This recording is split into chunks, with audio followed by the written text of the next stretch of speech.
saber en qué creemos. ¿Qué creemos? Porque así mismo como una persona cuando se afilia a un club, en el club hay estatutos y reglamentos. Que yo sepa, hasta en los clubes de fútbol, discúlpenme, hay estatutos y reglamentos. En algo tan, discúlpenme, tan chintolo, tan insignificante como es el club de fútbol.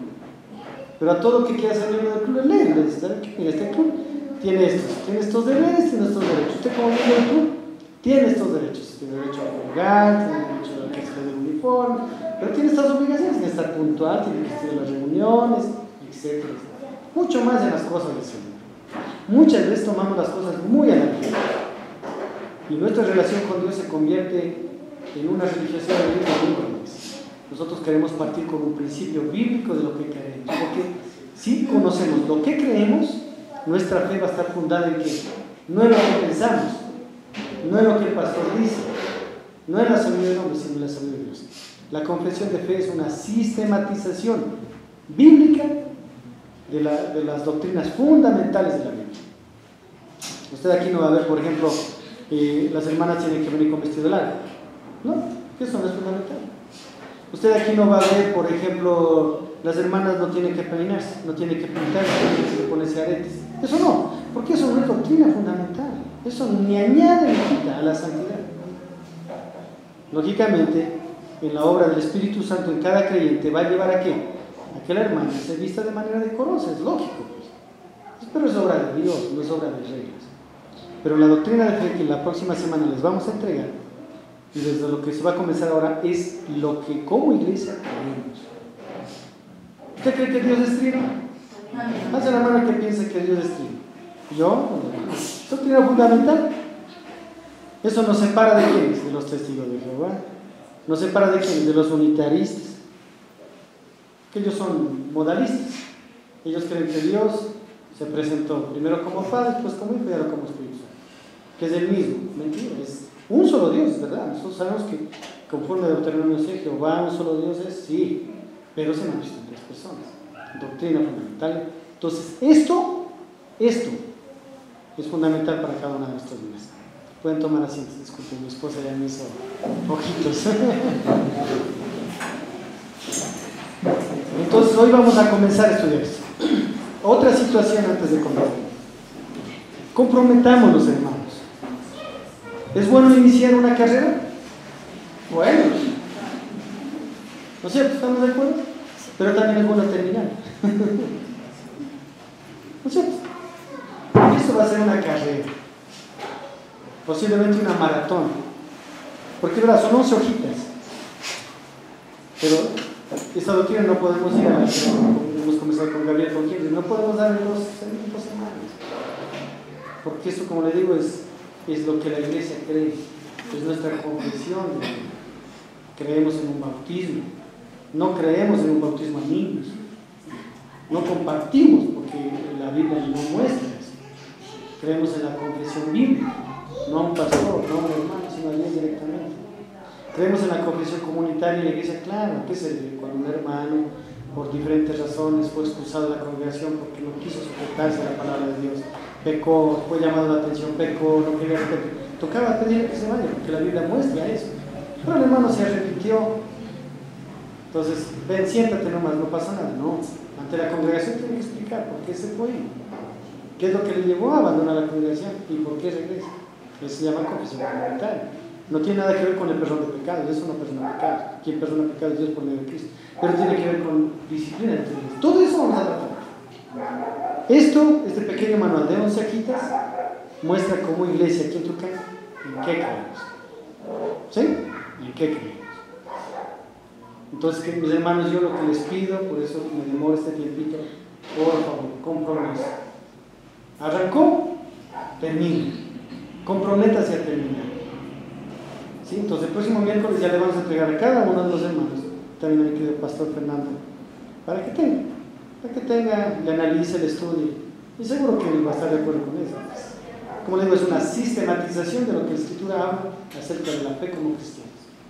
Todas las iglesias históricas han tenido confesión de fe. Todas las iglesias históricas. Entonces, eso, mis hermanos, yo quiero invitar a venir, por favor, al púlpito y que Dios nos los bendiga esta noche, que Dios nos los guarde, que Dios pueda hablar sus corazones.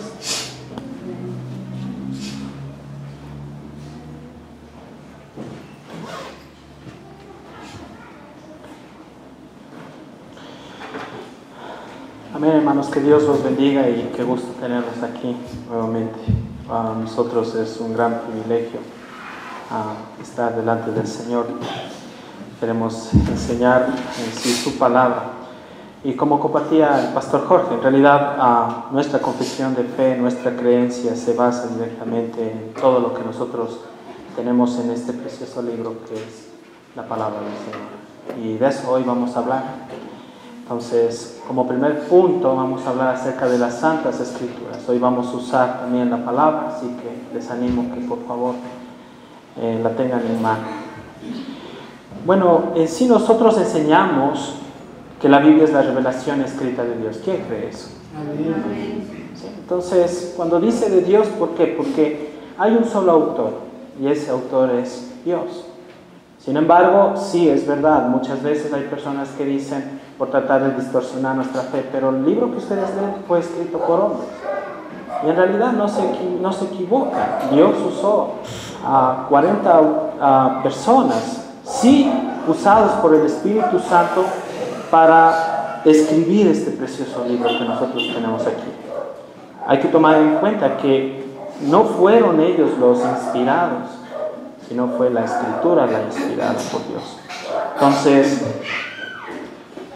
si ustedes se ponen a ver desde Génesis hasta Apocalipsis, tenemos ¿cuántos libros?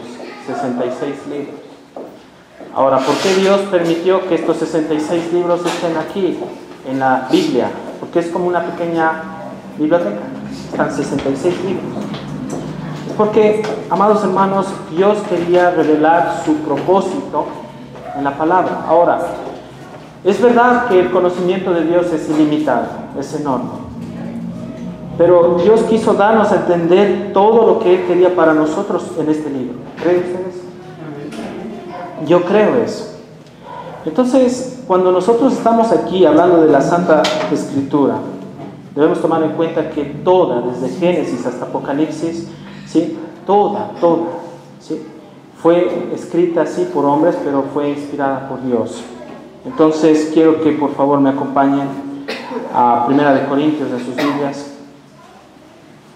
Vamos a la primera carta en el Nuevo Testamento, primera carta de los Corintios, capítulo 2.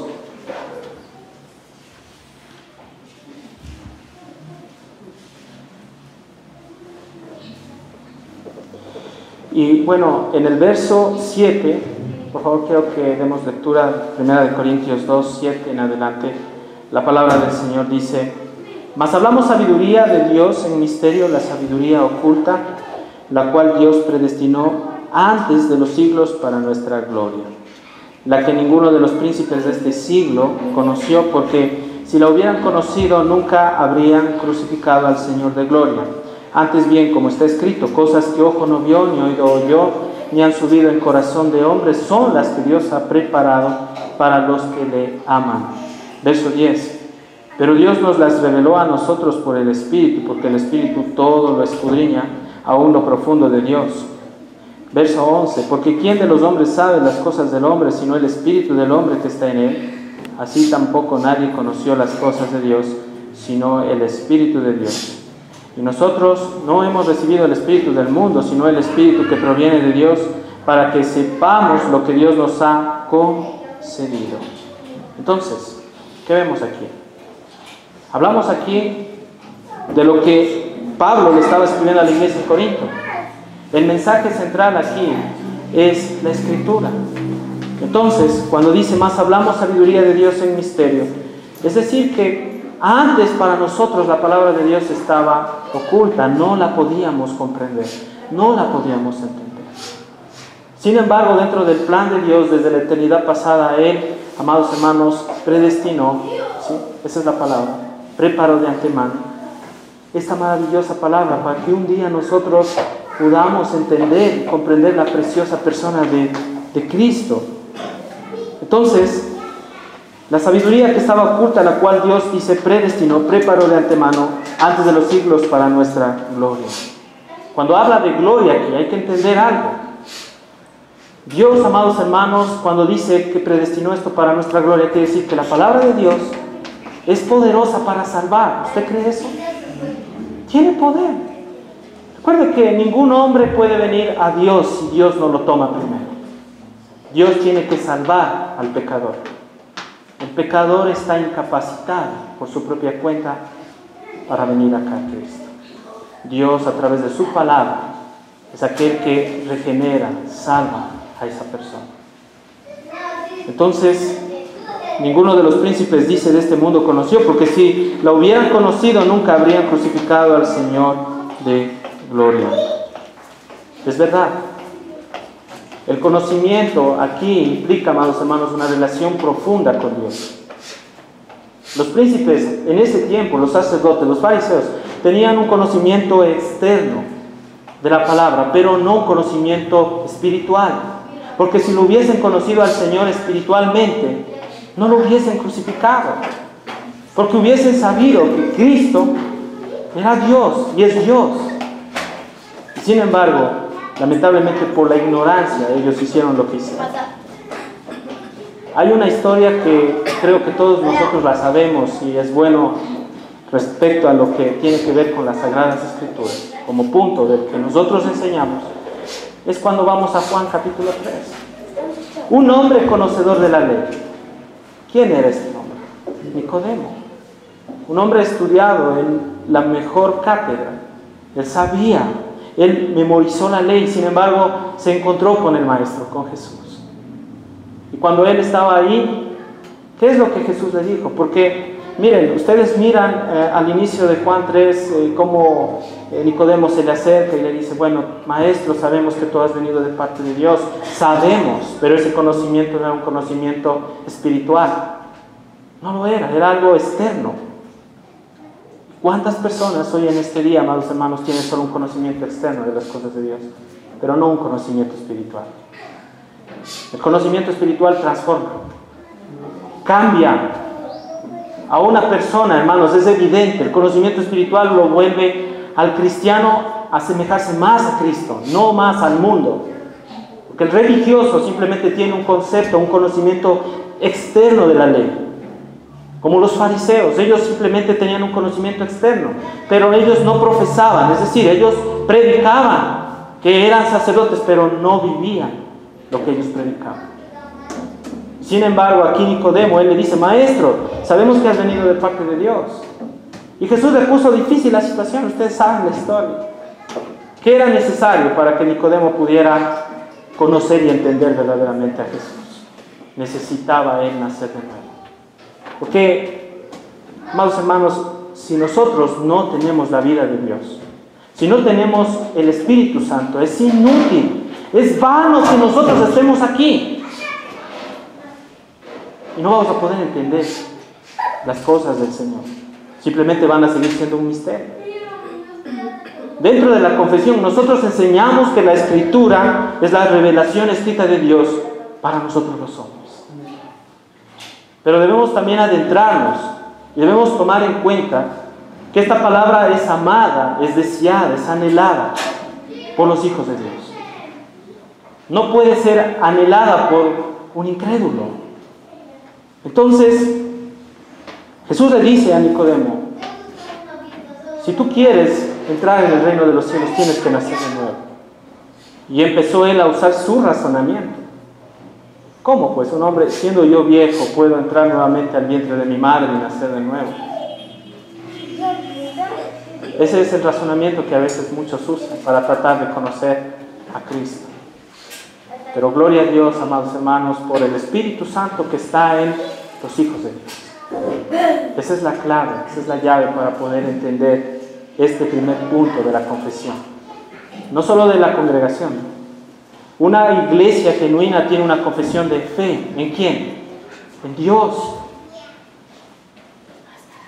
También nosotros debemos tomar en cuenta cuando dice aquí en el verso 9, antes bien, como está escrito, cosas que ojo no vio, ni oído oyó, ni han subido en el corazón de hombre, son las que Dios ha preparado para los que le aman. Aquí está clarito. Son las que Dios ha preparado para los que le aman. Pregunta para la iglesia. ¿Quiénes aman a Dios? Solo los hijos de Dios. Y parte del amor de los hijos de Dios, ¿cómo se lo demuestra? Diciendo solo yo amo a Dios, yo amo a Dios. La Biblia dice algo en Juan. Si ustedes dicen que me aman, guarden mis mandamientos. Eso es todo. Sencillo. Si decimos que amamos a Dios, debemos guardar los mandamientos del Señor. Porque caso contrario nos convertiríamos en ¿qué? En mentirosos. Sabemos que el cristianismo es práctico. Segunda de Pedro, acompáñenme en sus Biblias, capítulo 1.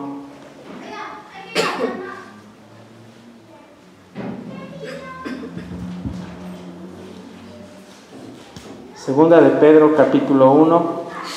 Quiero que me acompañen al verso 20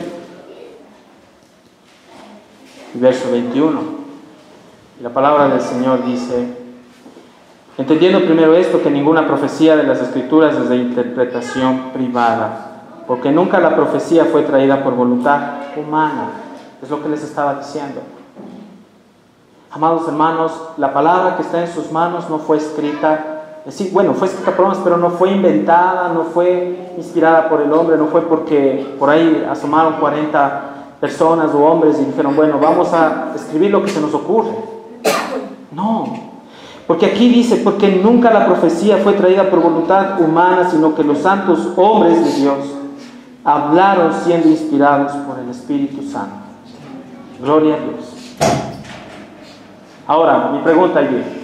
A veces este texto, el verso 21, lo usan mucho fuera del contexto y dicen, claro, como dice aquí, que los santos hombres de Dios hablaron siendo inspirados por el Espíritu Santo, entonces quiere decir que Dios sigue hablando al hombre y que hay nuevas revelaciones fuera de lo que dice la Escritura, y esto es falso.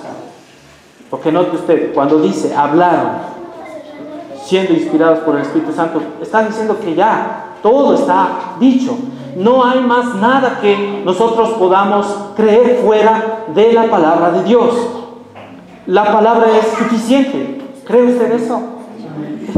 Es suficiente. Enseñamos entonces también que la palabra de Dios es una revelación objetiva, obviamente. ¿Y qué es esto de objetiva? No podemos nosotros encerrar la enseñanza en 4 paredes. La palabra de Dios tiene que ser proclamada, tiene que ser anunciada. Por eso usted y yo estamos aquí, porque alguien nos predicó que el Evangelio de Dios. Pablo dijo, yo no me avergüenzo del Evangelio, porque es que poder de Dios. Y solo el Evangelio tiene poder para salvar al hombre. No son las palabras del pastor Jorge, ni mías, ni de ninguno de ustedes. No. Son las palabras que Dios habló a través de la Escritura. Esta revelación es externa, es objetiva. ¿Sí? Acompáñenme en la primera de Tesalonicenses. Vamos a la Biblia. ¿Sí? Primera de Tesalonicenses, capítulo 2.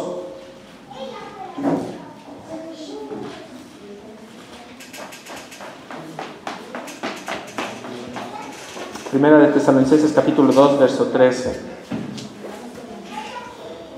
La palabra del Señor nos dice lo siguiente. Dice la palabra, por lo cual también nosotros sin cesar damos gracias a Dios de que cuando recibisteis la palabra de Dios que oísteis de nosotros, la recibisteis no como palabras de hombres, sino según es en verdad la palabra de Dios, la cual actúa en vosotros los creyentes. Obviamente el mensaje que Pablo les estaba dando a los hermanos allí en Tesalónica se refería en sí a la ley. Ahora la pregunta es, ¿el Antiguo Testamento hablaba de Cristo? ¿Y habla de Cristo? Claro. También para los hermanos allí en Israel, ¿el Antiguo Testamento era el Evangelio? ¿Es el Evangelio? Sí. Nosotros somos dispensacionalistas. ¿Qué quiere decir? Creemos desde el inicio hasta el fin de la Escritura que Cristo estuvo y Cristo está ahí. Entonces, en ese tiempo, recordemos nosotros que no tenían el canon completo. ¿Qué quiere decir eso? No tenían lo que hoy nosotros tenemos en nuestras manos, los 66 libros inspirados por Dios. Tenían el antiguo pacto. Sin embargo, cuando Pablo les está diciendo, ustedes aquí dicen, nosotros sin cesar damos gracias a Dios de que cuando recibieron la palabra de Dios, ¿a qué palabra se refiere? A la ley. Aún el canon no estaba completo. la palabra de Dios, que oíste de nosotros, la recibisteis no como palabras de hombres, sino según es en verdad la palabra de Dios. Esta es la palabra que Pablo predicó a quienes, a los gentiles. Pedro también predicó también a los judíos y a los gentiles. ¿Y qué es lo que hace la palabra, amados hermanos, en nosotros? La palabra hace una obra eficaz en cada uno de nosotros. ¿Creemos esto? ¿Está el Señor obrando a través de su palabra en nuestras vidas? Si es así, gloria a Dios. La palabra de Dios es necesaria y es útil también para enseñarnos, para adiestrarnos, para capacitarnos. También nosotros encontramos en la Escritura el consejo de Dios. También allí encontramos la vitalidad. En la palabra de Dios está también la restauración que el cristiano necesita. Pero también en la palabra hay advertencias. Dios nos advierte a través de su palabra cuando nosotros vivimos una vida pecaminosa. El Señor está diciendo en la palabra, arrepiéntase, arrepiéntase. Así como hay advertencia, también hay recompensa. ¿Cree usted eso? Amén. Yo le doy gracias a Dios. En la palabra encontramos liberación. Amén. Por eso Jesús mismo dijo, y conoceréis la verdad. ¿A qué verdad se refería? A la palabra. Y la verdad os hará ¿qué? Libres. Juan 17 dice, Padre, santifícalos en su verdad, tu palabra es la verdad. La palabra tiene poder para apartarnos, limpiarnos, purificarnos. Ese es el objetivo de la palabra. En la palabra también nosotros encontramos juicio. Sí, amados hermanos, juicio. Dios también, aquí vemos que en la palabra encontramos el enriquecimiento que el cristiano necesita. ¿Dónde están todas las riquezas que nosotros necesitamos? En la palabra. ¿Quieren ser sabios, amados hermanos? Estudien la palabra. En la palabra también podemos encontrar regocijo para nuestro corazón y la verdadera prosperidad que nosotros como cristianos necesitamos. Y esto es maravilloso, porque qué privilegio es, amados hermanos, venir aquí y estudiar su palabra. Nosotros enseñamos, amados hermanos, que la palabra es inerrante. ¿Qué quiere decir eso? Que no tiene errores, no tiene ningún margen de error. Si usted ve allí en sus Biblias, cada punto, cada coma, cada jota, todo fue puesto por Dios, todo. La palabra no se contradice. La palabra, ahora, ojo, no es que solo el Antiguo Testamento fue inspirado por Dios y el Nuevo, no, toda la palabra es inspirada por Dios. Entonces, inerrante, no tiene ningún margen de error. Estos en sí son, amados hermanos, es una traducción de los documentos originales. Cipriano de Valera fue muy meticuloso en poder traducir, amados hermanos, la palabra del Señor. Por eso nosotros recomendamos siempre como versión para estudiar la Escritura Reina Valera. Muchos dicen, es que qué difícil, es que el lenguaje, no, pero se asemeja más al original. Recuerden ustedes que la palabra de Dios fue escrita en dos idiomas.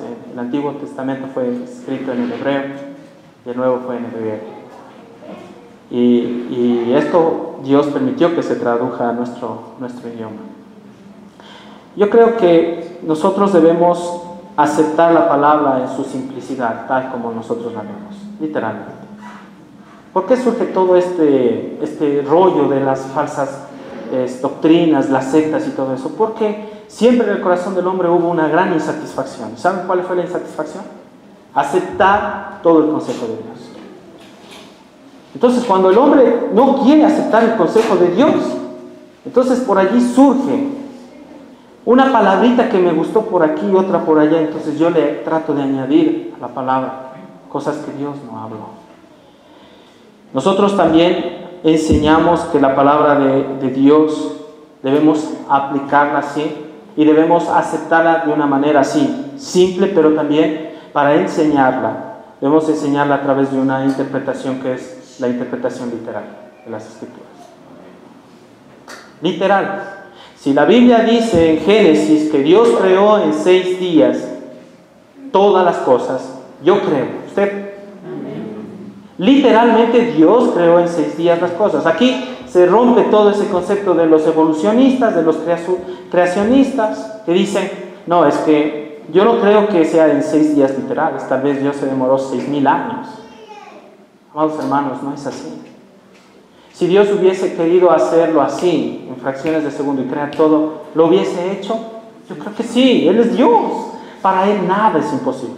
Pero ¿por qué Dios tardó 6 días y al 7º día descansó? ¿Saben? Él quería darnos a nosotros una gran enseñanza.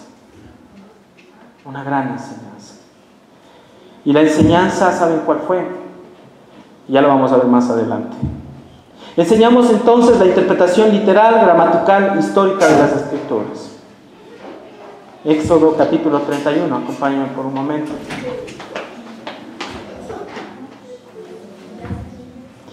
Éxodo capítulo 31, lo que yo les estaba diciendo, es para entender y aceptar la interpretación literal. En Éxodo 31, 17, la palabra del Señor dice: señales para siempre entre mí y los hijos de Israel, porque en 6 días, dice, hizo Jehová los cielos y la tierra, y en el 7º día cesó y reposó.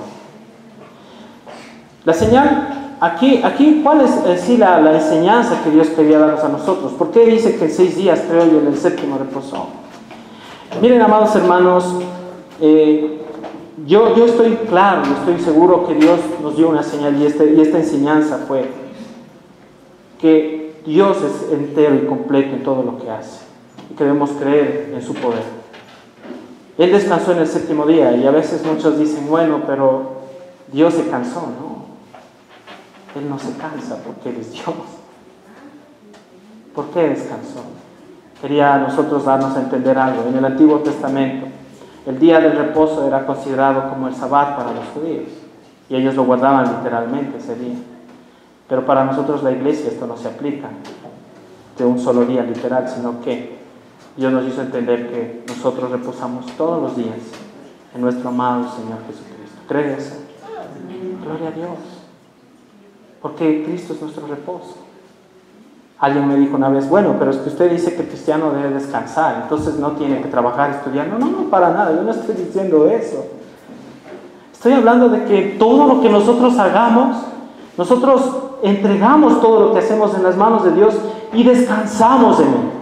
Y todo lo que hacemos lo hacemos para la gloria de Él. Es diferente, hermanos. El día del reposo, ese 7º día, precioso día, que para nosotros es un día perfecto, porque el 7 es un número perfecto.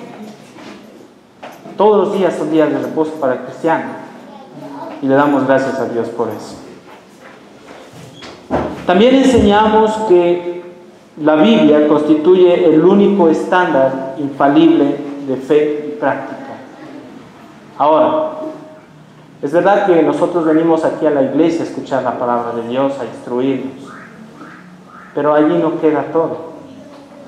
Necesitamos practicar, escuchen, las verdades que nosotros estamos escuchando. Porque Santiago dice, amados hermanos, que no solo debemos ser oidores de la palabra, sino también que hacedores de la misma.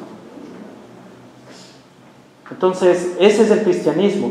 Yo no solo tengo que acumular el conocimiento de Dios, que por cierto es necesario, 100% necesario, pero necesito también poner por obra la palabra de Dios.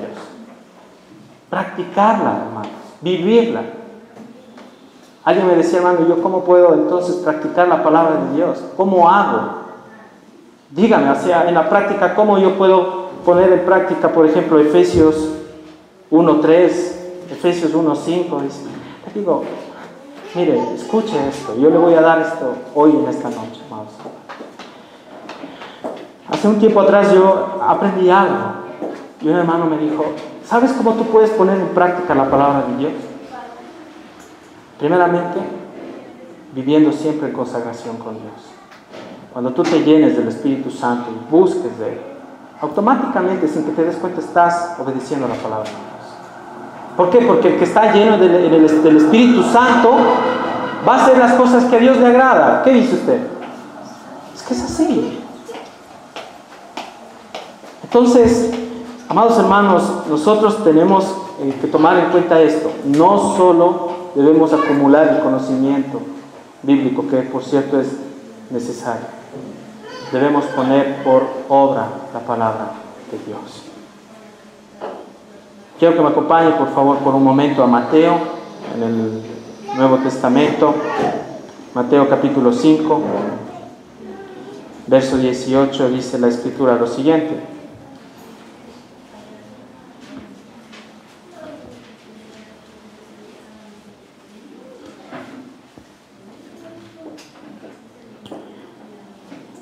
Y aquí habla acerca de Jesús y la ley. Dice, porque de cierto os digo que hasta que pasen el cielo y la tierra, ni una jota ni una tilde pasará de la ley, lo que estaba compartiendo, hasta que todo se haya cumplido. ¿Qué vemos nosotros aquí, amados hermanos? La infalibilidad de la Escritura, es decir, todo lo que Cristo dijo se cumple. Y vemos también, amados hermanos, que la palabra es eterna. ¿Quién es la palabra? Es Cristo. Cielo y tierra pasarán, dice la Escritura, pero más mis palabras no pasarán. Entonces, la palabra es eterna. Las cosas pueden pasar, pero la palabra de Dios es eterna. Mateo capítulo 24, más adelante.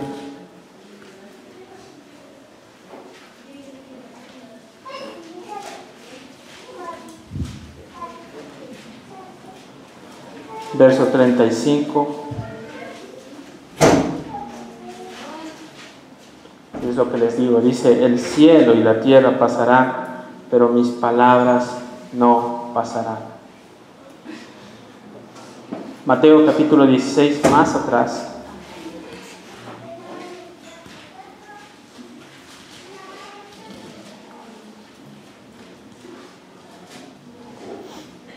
Verso 12, verso 13.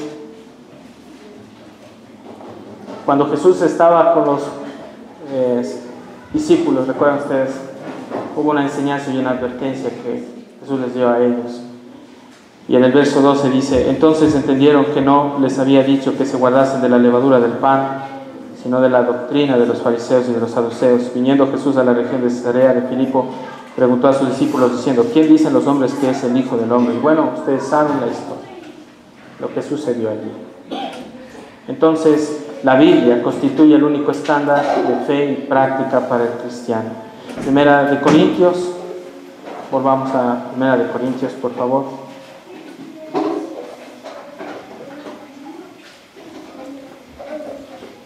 Capítulo 2.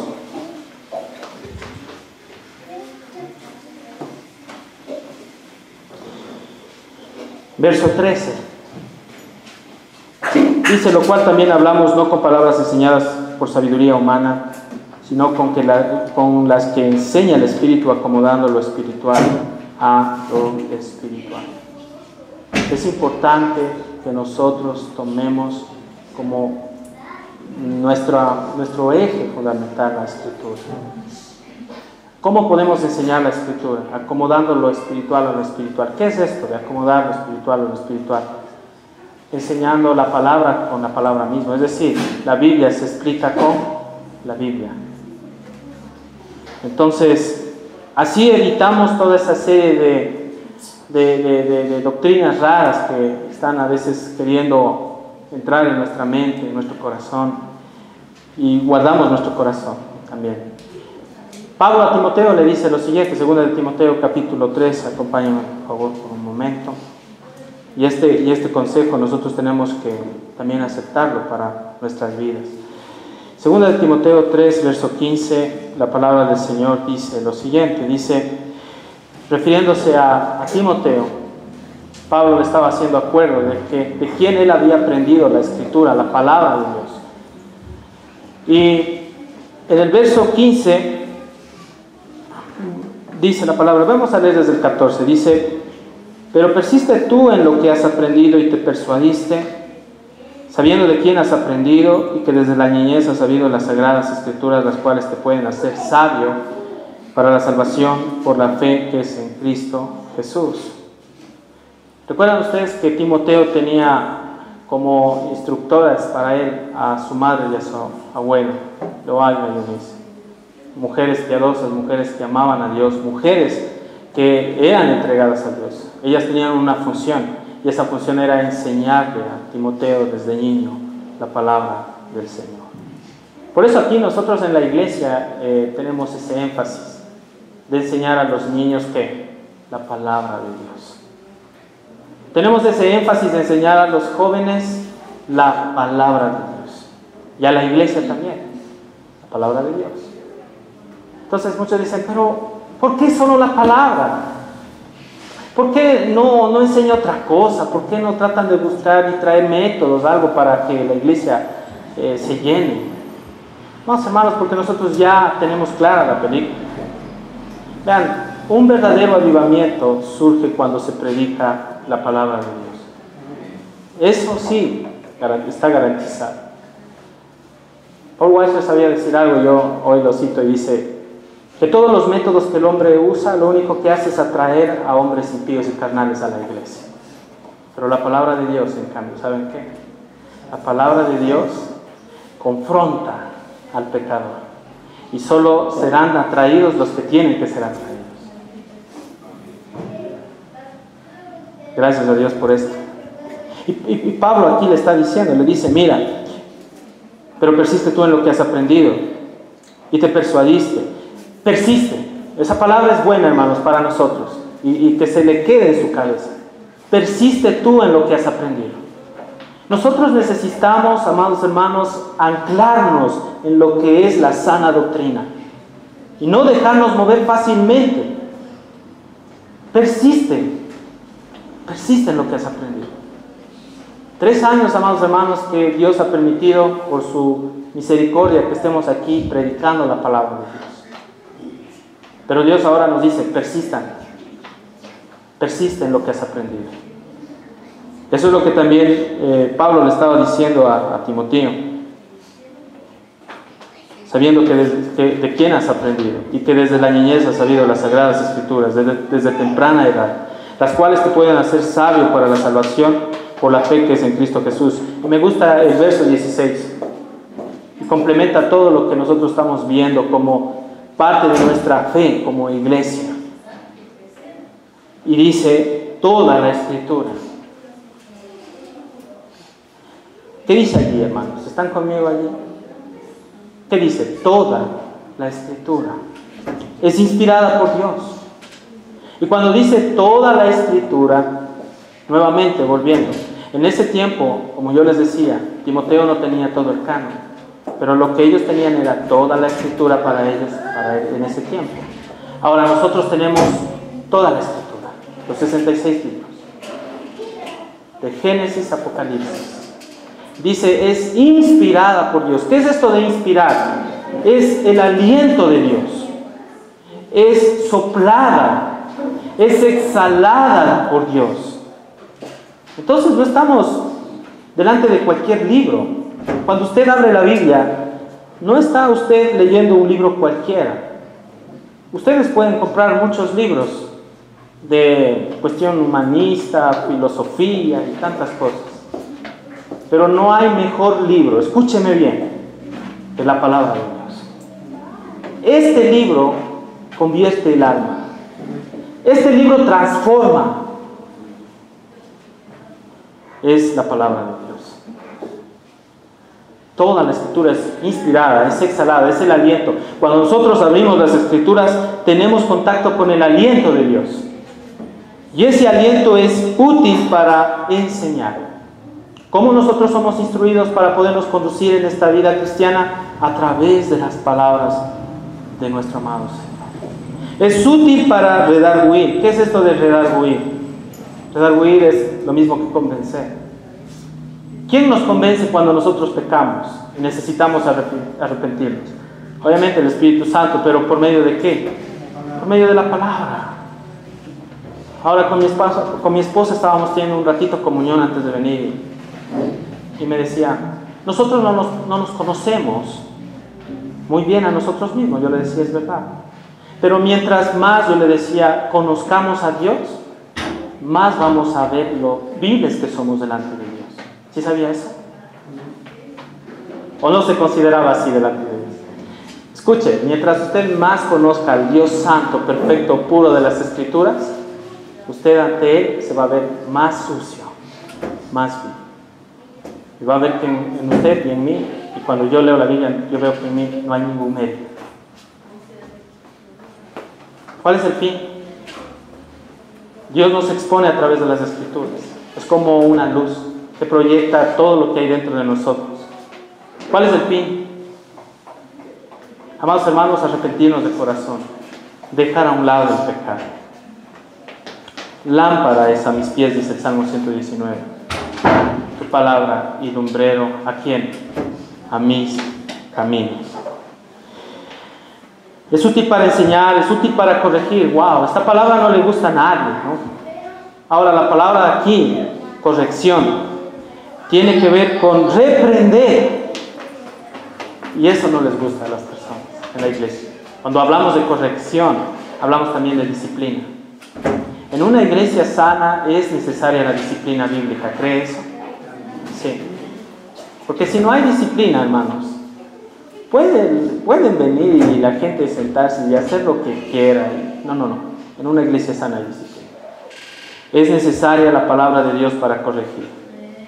Cuando la palabra de Dios es expuesta como debe ser expuesta, yo sé que la palabra golpea, toca el corazón.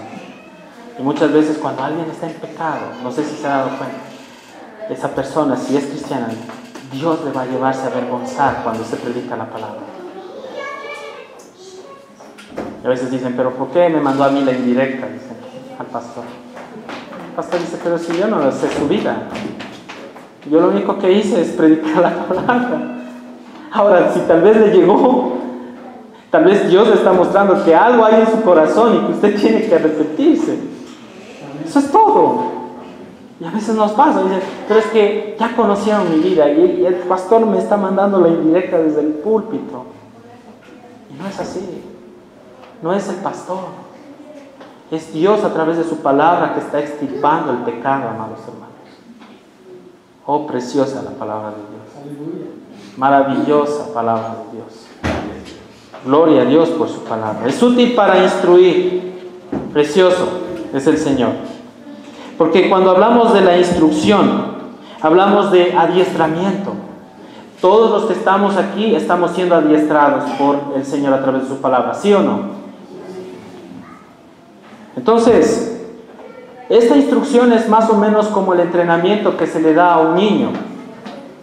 Por ejemplo, usted sabe, para los que son padres y tienen niños pequeños, los papás tienen que instruir a sus hijos. ¿Y qué mejor manera de instruirlos en qué? En la palabra de Dios. Y asimismo Dios en la iglesia también viene y nos capacita, nos instruye, como esos niños. ¿Y cuál es el propósito de todo esto? De enseñar, de redarguir, de corregir, de instruir en justicia. Hay un fin. ¿Quieren saber ustedes por qué están aquí en la iglesia? ¿Cuál es el propósito de Dios para sus vidas y mi vida? Y está en el verso 17. ¿Por qué estamos aquí en la iglesia? Dice, a fin de que el hombre de Dios sea perfecto, enteramente preparado para toda buena obra. Entonces, amados hermanos, usted está aquí en la iglesia para ser perfecto, enteramente preparado para toda buena obra. Amén. Gloria a Dios. No creo que estemos aquí con otro motivo en la iglesia, o no sé, ¿no? Tal vez algunos tendrán otras intenciones, pero un verdadero hijo de Dios está aquí en la iglesia para ser perfecto, enteramente preparado para toda buena obra. Nosotros también enseñamos que Dios habló en su palabra escrita mediante un proceso dual de autores.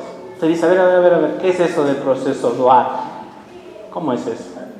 Primero, ¿quién es el principal autor de la palabra? Es Dios. Pero Dios usó hombres. Cuando nosotros, por ejemplo, vamos a las introducciones de los libros, tanto en el Antiguo Testamento, en el Nuevo Testamento, decimos, este libro de Romanos, el autor de este libro, del que escribió, escuchará, ¿no? Es Pablo, del que escribió. Pero verdaderamente cuando dice dual, está hablando de la intervención directa, primero de Dios. Dios tuvo que usar obviamente a los hombres para escribir este libro. No es que la Biblia cayó del cielo, hermanos. No es que del cielo cayó y dice, ya, aquí está todo. No, no, no. Dios tuvo que usar a estos hombres. Por cierto, los hombres que Dios usó fueron hombres frágiles, que tuvieron dificultades en su vida, problemas. No fueron hombres en sí que ya todo estaba bien y no había problemas. No, no, no, no. Pero fueron hombres consagrados a Dios. Hombres que amaban a Dios. Hombres que incluso fueron torturados, martirizados, ultrajados por la fe. O si no, pregúntele a Pablo lo que pasó. Pablo murió. Ustedes saben, cuando escribió esta carta que les estoy leyendo de Timoteo, la última carta, él estaba encarcelado, él estaba a punto de ser ¿qué? Decapitado. Pedro, un hombre que Dios lo usó de una manera increíble y que es autor de 2 cartas. Cuando digo autor, estoy diciendo que él escribió esas 2 cartas. La primera y la segunda carta. Y después, ¿qué pasó? Cuando vino la persecución por parte de Nerón, del maldito Nerón, un hombre que fue usado por el diablo para matar a miles de cristianos. Amados hermanos, él murió. Y él dijo que él no era digno de morir como su Señor. A Pedro lo crucificaron. Pero él dijo, yo no soy digno de morir como mi maestro, y lo crucificaron boca abajo. Y así, ¿cuántos hombres, amados hermanos? Juan, el único de los apóstoles que murió con muerte natural fue Juan, a cual Dios lo quiso preservar hasta el fin.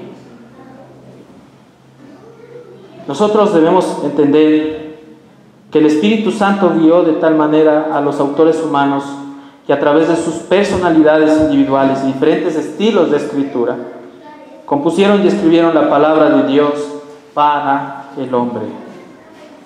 La palabra de Dios no tiene error, ni en todo ni en parte. La palabra de Dios no tiene error. Enseñamos también, amados hermanos, que mientras que puede haber varias aplicaciones de algún pasaje en particular de las Escrituras, no hay más que una interpretación verdadera. Y por ahí hay algunos avesados que tratan de interpretar la palabra como ellos quieren. Es necesario aceptarla de una forma literal. Lo contrario a ella es alegorías. ¿Y qué es esto de la alegoría? ¿De dónde surgió la interpretación alegórica?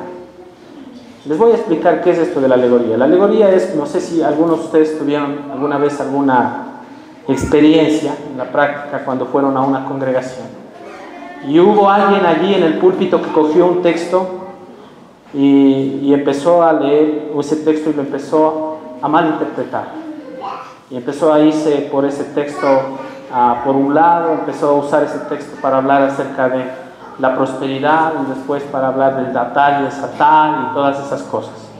Y hay que tener mucho cuidado. Por eso la palabra de Dios debemos usarla correctamente. No estoy diciendo que tal vez esa persona, no estoy diciendo que no sea cristiana, probablemente no tiene un conocimiento, una forma adecuada para interpretar la Escritura. Pero sin embargo, alegorizar es tratar de interpretar el texto de la palabra usando la imaginación del hombre. Y no tiene nada que ver con la inspiración de Dios ni con la iluminación que Dios da. Simplemente se imaginan, dicen, bueno, es que yo creo que aquí dice, por ejemplo, un ejemplo, dice, usan el Salmo 2, el Salmo es una promesa para Jesús, ¿no es cierto? Y lo usan y dicen, esto es para la iglesia, y no es así. Recuerden ustedes que en la Biblia hay promesas para Israel, ¿creen ustedes eso? Y las promesas para Israel son muy diferentes a las promesas que Dios tiene para nosotros la iglesia, no es lo mismo. No es lo mismo, pero lamentablemente muchos usan las promesas para Israel, para nosotros la iglesia. Y dice que todo el pie que pisare será nuestro, dicen los dominionistas. Vamos a conquistar el mundo. Tulcán para Cristo, Ibarra para Cristo. No es así. Entonces, ¿qué es lo que nos puede liberar de todos estos errores?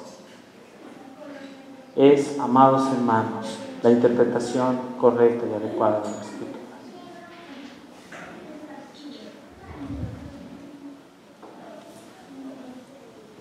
¿Qué necesitamos nosotros hacer como cristianos, como hermanos?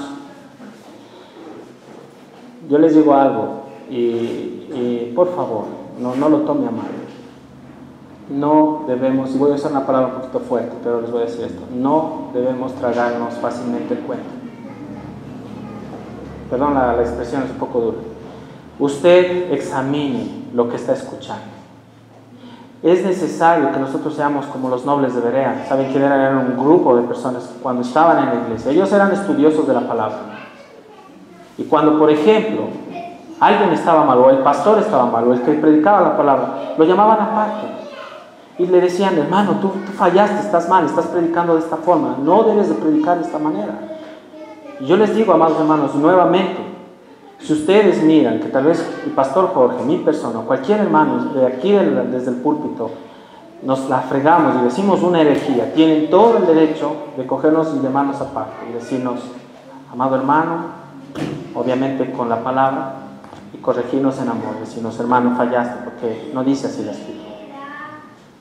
Y si nosotros, amados hermanos, aceptamos la corrección, vamos a arrepentirnos y vamos a seguir adelante.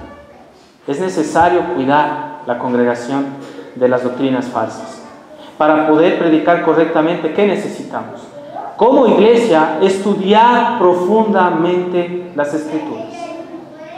Yo les digo algo y es triste lo que le voy a decir. En una encuesta sale que el 90% de los cristianos, ¿sí?, abren su Biblia los domingos solo en la iglesia. Quiere decir que el 5% la abren fuera de la iglesia. Entonces, ¿qué demuestra esto? Que hay poco interés en el estudio de las Escrituras. Y nosotros debemos evitar eso. Nosotros como iglesia del Evangelio del Señor Jesucristo debemos evitar eso. ¿Amamos la palabra, hermanos? ¿Usted ama a Cristo? ¿Ama al Cristo de la palabra? Yo le animo, amado hermano, a que usted saque un tiempo para el Señor todos los días. Estamos viviendo tiempos peligrosísimos, donde la tecnología, y yo les digo, hermano, la tecnología no es mala, es verdad, es buena, si nosotros la sabemos usar de una forma pero metódica, ¿no?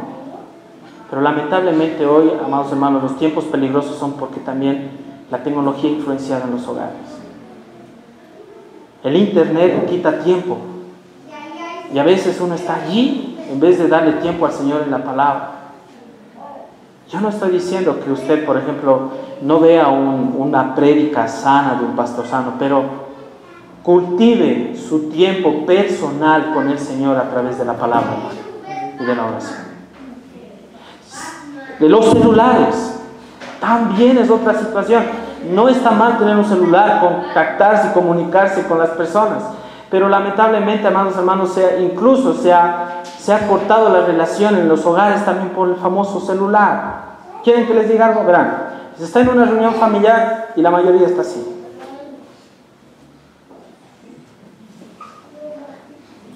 Pasa el tiempo, dicen, ya son las 9, que les vaya bien, chao. Amados hermanos, se dan cuenta que estamos viviendo tiempos peligrosos. En las casas, hermanos, si nosotros no sabemos controlarnos, no le ponemos un freno a la tecnología nos puede a nosotros influenciar, a tal punto que podemos caer en una especie de adicción. Nosotros con mi esposa nos dimos cuenta de algo, hermanos. Estábamos un tiempo así, cayendo en eso. Yo le dije a mi esposa, mira, tengamos mucho cuidado. Apaga la computadora y vamos a darle tiempo al Señor. Vamos a leer la palabra. Hagamos el devocional que debemos hacer. Para todo hay tiempo, hermanos. Para todo hay tiempo. Se dan cuenta que la palabra de Dios, por eso, hablando de que la mayoría no lee la palabra, se dan cuenta que a veces nosotros venimos a la iglesia y cuando el pastor está diciendo, vamos a Mateo 13, Muchos lo tienen así, la Biblia, ni la abren. ¿Por qué? ¿Qué será? ¿Cuál será el problema? En muchas ocasiones habrán hermanos que vienen por primera vez y es verdad, es complicado porque no saben la Biblia y se han dado cuenta que uno tiene que ayudar a esos hermanos y dice, ¿dónde queda Mateo? Pero se ve pues la intención de que quiere aprender.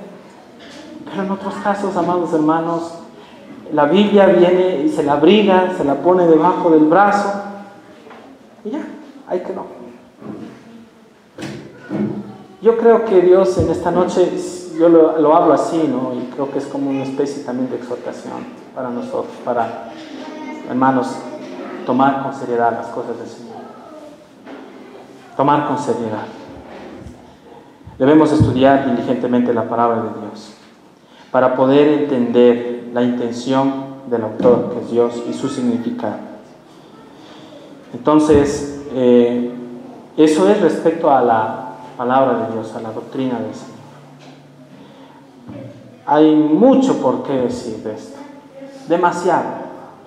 Pero es un pequeño punto que hoy en esta noche hemos nosotros expuesto, amados hermanos.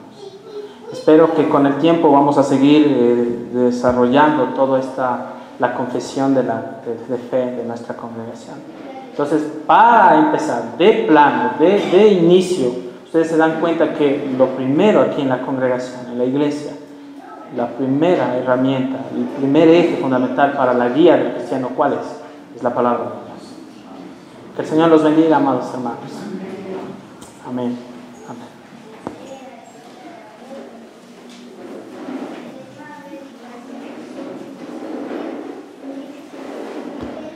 Amén. Bueno, la idea ha sido expuesta de una manera clara.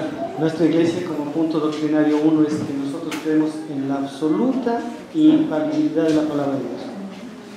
Nosotros creemos que es infalible, que no tiene falla, que esta Apocalipsis es totalmente inspirada por Dios, es suficiente. Nosotros creemos, por ejemplo, soy de las personas que estoy convencido que yo como cristiano no necesito psicólogo ni psiquiatra. Yo necesito simplemente a Cristo y su palabra. Amén. Ahí encuentro todo lo que necesita mi alma, porque ¿quién conoce la profundidad de mi alma, de mi espíritu? Un ser humano, por último, puede entrar al pensamiento de la persona si es que la persona le cuenta sus problemas. Pero ¿quién es el único que puede entrar a la profundidad de mi alma? Es Dios, a través de su palabra. Amén. Por eso el libro de los Hebreos dice que es más cortante que espada de dos filos. ¿No es cierto? Entonces, nosotros creemos esta iglesia tiene como punto doctrinario que la Escritura es suficiente, es infalible, es necesaria para el crecimiento del cristiano. Ninguno de nosotros como hijos de Dios podemos crecer a la unidad y estatura del varón perfecto que es Cristo Jesús sin la palabra de Dios. Y nosotros como iglesia defenderemos hasta cuando nuestro Señor y Salvador nos lleve, en que en una iglesia cristiana solo se debe predicar la suficiente, oportuna, infalible palabra de Dios.